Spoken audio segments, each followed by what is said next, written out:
Maintenant, je sais que le rythme de l'histoire est parfois lent. Je sais que le Congo, à un moment donné, va émerger.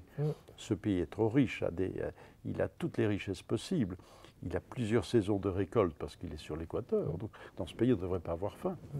Pourquoi est-ce qu'on a faim dans ce pays? Parce que ce qu'on peut planter va pourrir sur pied, parce qu'il n'y a plus de routes, il n'y a plus d'infrastructures, il y a le danger. Les gens ne vont même plus au champ, parce qu'il y a le danger de se faire tuer ou violer. Donc, c'est abominable. Donc, en termes agricoles et alimentaires, c'est un paradis. En termes des richesses minières, c'est sans doute le coffre-fort de l'humanité. Il y a tout. Il y a de l'uranium.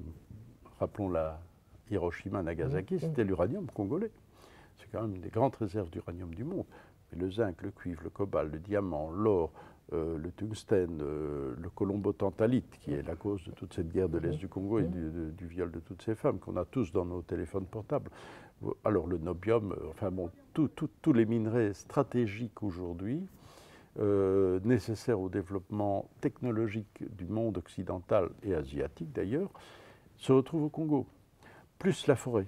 La forêt, c'est un capital inestimable aujourd'hui, non seulement par la richesse du bois, mais aussi la richesse en oxygène de réserve.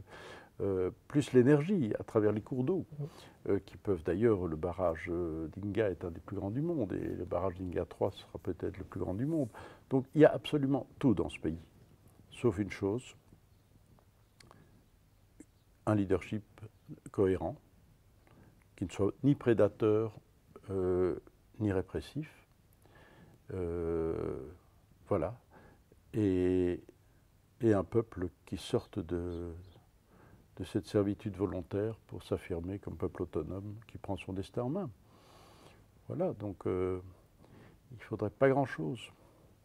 Et je pense qu'il y aura un soutien, s'il y avait une gouvernance crédible et non pas prédatrice.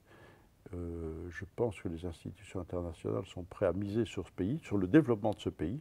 Ce n'est pas de la générosité, c'est de dire dans ce pays il y a un capital, donnons les moyens, faisons un plan Marshall, donnons les moyens pour qu'il décolle, on récupérera la mise.